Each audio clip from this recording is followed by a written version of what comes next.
In today's session, we shall discuss about power in AC circuits. But before we concentrate on AC circuits, let us first refresh our knowledge on what is power in general. Generally, power means rate of doing work.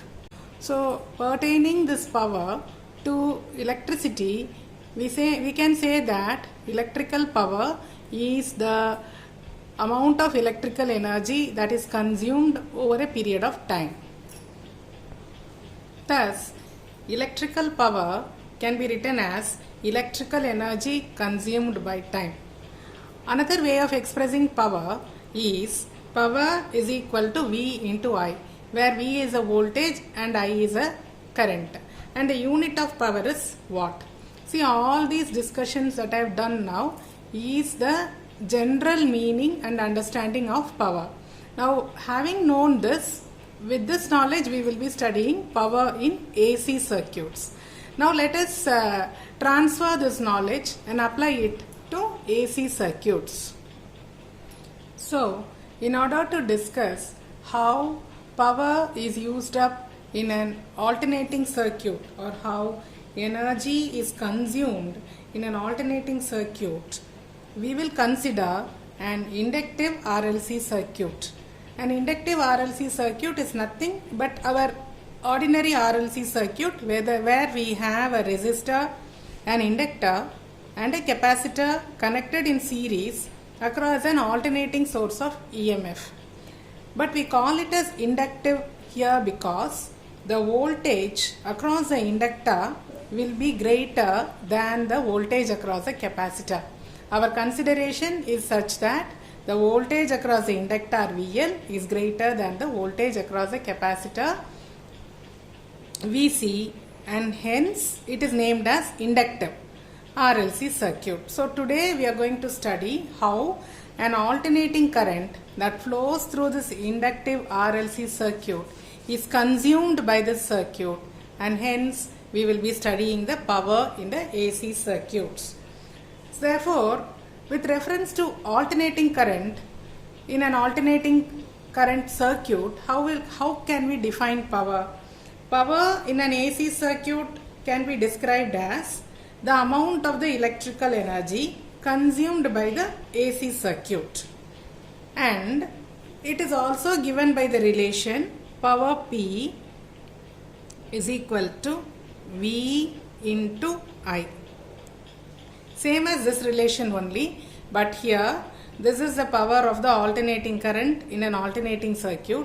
V is the instantaneous alternating EMF supplied by the source, and I is the instantaneous alternating current flowing through the circuit.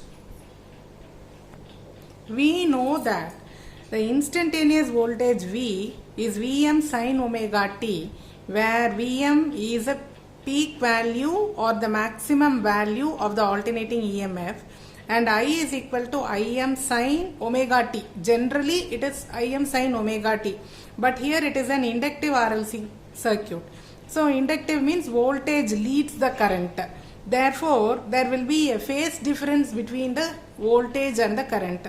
So in order to indicate that, we will be writing for instantaneous current I is equal to Im sin omega t plus phi. Here this omega t plus phi indicates that voltage leads and current lags. If it is a purely capacitive circuit, or if the capacitor is dominating in the circuit, then we will be writing Im sin omega t minus phi. Now here you have to note a very important point, that is, though we have written that power in an AC circuit is equal to V into I have drawn here the graphs for you to represent the voltage and the current sinusoidally. So this is one cycle of our alternating EMF, and this is one cycle of the corresponding alternating current. For this EMF, this is the current delivered in our circuit. So it is V and I. What value of V and I will we apply? So that is why I have drawn a line in pink also. This power is therefore called as instantaneous power, which means at this particular instant of time, what is the value of V that we are applying here? At the same instant of time, what is the value of current that we are applying here? So, instantaneous voltage into instantaneous current will give you instantaneous power. But a cycle of alternating EMF allows a cycle of alternating current to flow through the circuit. So, we have to at least find out what is the power delivered during one cycle. So, how will we go about doing that? So, for this entire cycle, if we have to calculate the power, we have to find out the average power. So, we have to know what is meant by average power. So, in order to find the average power, what we will do is, we will find out the instantaneous power at any instant of time from here. So, from here you will find out what is the instantaneous power, then find out the instantaneous power here, then find out the instantaneous power. Like this we will be finding out the instantaneous power for the entire cycle, and as you know, divided by the base length. Your base length will be the time taken for the entire cycle. So how can we go about doing it? Integrate the instantaneous power within the limit 0 to t. Integrate the time, small interval of time dt within the limit 0 to t. So when we do that, the instantaneous power V into I can be written as Vm sin omega t into Im sin omega t plus phi. Now the sin omega t plus phi is of the form sin A plus B, which I have expanded here as sin omega t cos phi plus cos omega t sin phi. So this is the expansion of this term, and therefore our power average now becomes integration 0 to t Vm Im sin omega t, that is Vm sin omega t I have written, this Im I have written here, so therefore it becomes Vm Im sin omega t, and this expansion is written here, divided by 0 to integral of 0 to t within the limits dt. Now the sin omega t I have multiplied inside, therefore the entire thing is written as it is, but this sin omega t into sin omega t, it will be sin square omega t into cos phi, plus again when you multiply it with this term, it will be sin omega t cos omega t sin phi divided by 0 to t dt. Now if this integration is solved, you will be getting this as your answer. Power average will be equal to Vm Im into cos phi divided by 2. Now right from here till here, these steps and explanation are not there in your book. This step is there, then this is expanded, and this step is written, and it would be simply mentioned in your book that the average power of sin square omega t will be equal to half, and that of sin phi will be equal to 0, and as a result our power average will come to this value. But I thought you should know how we are calculating, or what is the formula for power average, and how we are calculating and all those things. Therefore I have just given you the format in which it is being calculated, and I have also not done the integration for this. I have given you only the final answer.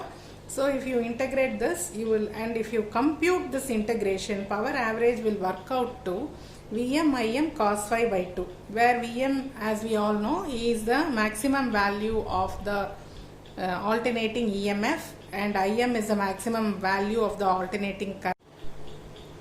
Thus, we have mathematically derived power average by taking the instantaneous power over the entire cycle from 0 to t and dividing it by the entire time taken for the full cycle to complete, that is 0 to t. So thus we have computed power average by integrating the instantaneous power within the limits 0 to t and dividing it by the instantaneous time that is integrated within the limit 0 to t. Now coming here, this 2 can be written as root 2 into root 2. Therefore this expression now becomes Vm by root 2 into Im by root 2 into cos phi. We know that Vm by root 2 is equal to Vrms and Im by root 2 is equal to Irms. Vrms is the root mean square value of the voltage. Irms is the root mean square value of the current. So now power average becomes Vrms into Irms into cos phi, and phi is a phase angle between the voltage and the current. Now this is the expression for average power in an alternating circuit. Now there are certain terms. We can call these expressions by certain terms. That is, this power average, P average, is called as the true power. It is called as a true power, and Vrms into Irms is called as a apparent power, while cos phi is called as a power factor. So these terms you must remember. Sometimes in the problems they may ask you calculate true power, which means you have to calculate power average. And if they ask you calculate apparent power, means you have to calculate Vrms into Irms. And power factor here means cos phi. So in this expression can also be called like this: true power is equal to apparent power into power factor. Now we shall see what will happen to this power factor of the alternating circuit under special conditions. So our first condition is the circuit is purely resistive. When the circuit is purely resistive means there won't be an inductor or a capacitor, and therefore the phase angle for a pure resistive circuit between the current and voltage is 0. You have to remember what we studied in a AC circuit containing only a pure resistor. I will just show you that for remembering. So this was our AC circuit containing pure resistor. So in this case there was no phase angle between the current and the voltage. So phi is 0. Phase angle between the current and the voltage is 0. Both the alternating voltage and the alternating current are moving in the same phase. There is no phase difference between them, which means phi is equal to 0. So therefore, when phi is equal to 0, what will happen to cos phi? Cos phi will be equal to 1.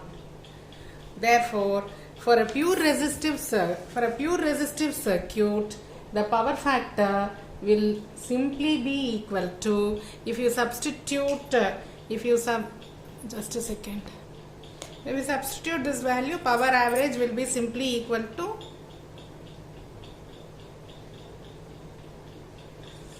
here, where will you substitute? Cos phi. So will be simply equal to Vrms into Irms.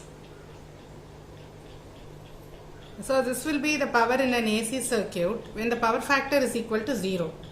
Next, we shall go in for a pure inductive circuit. So purely inductive circuit means the circuit will contain only an inductor. It will not contain a resistance or a capacitance in the circuit. So in which case, do you remember that topic when I taught you? In which case, you see, this is a pure inductive phasor diagram of the pure inductor. So the circuit contains only an inductor. So in the phasor diagram we can see that voltage leads the current by a phase angle of pi by 2. So the value of phi here will be equal to pi by 2. So therefore I have written here phi is equal to plus pi by 2. Now in the case of capacitor, see we have only taken the case of pure inductor, but if we also take the case of capacitor into consideration, in the case of a capacitor also there will be a phase difference. If the alternating current circuit is a purely capacitive, then it will not contain a resistor or an inductor in it. It will contain only a capacitor. Like this, in this case, it will contain only a capacitor. But in this case, the current will be leading and the voltage will be lagging. Current will lead and voltage will lag. In this case also, there will be a phase difference of pi by 2 between the current and voltage. But in the case of pure inductive circuit, the phase difference phi will be plus pi by 2. But in the case of pure capacitive circuit, it will be equal to minus pi by 2. Whether it is plus pi by 2 or minus pi by 2, the value of cos phi, when you apply pi by 2, whether it is plus or minus, it will be equal to 0. So in which case, the power average for a pure inductive or a pure capacitive circuit will also be equal to 0. When you put the 0 here, everything, the entire thing becomes 0. Now next we will consider the RLC circuit. RLC circuit is one which contains both all the three trio. It will contain all the trio: resistor, inductor and capacitor. And in that case, what happens? There will be a phase angle between the inductor and the capacitor. Between the current and the voltage. In the case of inductor and capacitor, there will be a phase angle. And when you consider all the three in this circuit, there will be a net phase difference between the current and the voltage, which is given by this expression. Tan phi gives us the expression for the phase angle between the current and the voltage, that is XL minus XC by R. Tan phi is equal to XL minus XC by R. So what is phi? Phi will be equal to tan inverse of XL minus XC by R. That is what I have done here. In an RLC circuit where the inductor, the capacitor and the resistor all are active, then there will be a net phase difference between the current and the voltage in this circuit, and that phase phi is given by tan inverse of XL minus XC by R. So this we have to substitute here and find out the value of power average, in which case the power average will be having a value. Now what is a case if it is a resonant circuit? If our RLC circuit is at resonance, if it is at resonance, what is the condition for resonance? The condition for resonance is VL will be equal to VC. The voltage across the inductor and capacitor will be equal to VL will be equal to VC. So VL will be equal to VC means VL minus VC will become 0. Therefore, at resonance, the RLC circuit can be considered as a resistive circuit, and there won't be any phase difference between the current and the voltage during the resonance in our RLC circuit. Therefore, phi is equal to 0. So when phi is equal to 0, again cos phi will be equal to 1 and power average will be equal to Vrms into Irms. As I told you earlier, at resonance, these both will cancel each other's effect. Resistive effect, the reactance of each other they will cancel each other's reactance, and the circuit will behave as if there is only resistor in the circuit. So you see, you get the same expression for the power average in the case of pure resistive circuit and also in the case of RLC at resonance.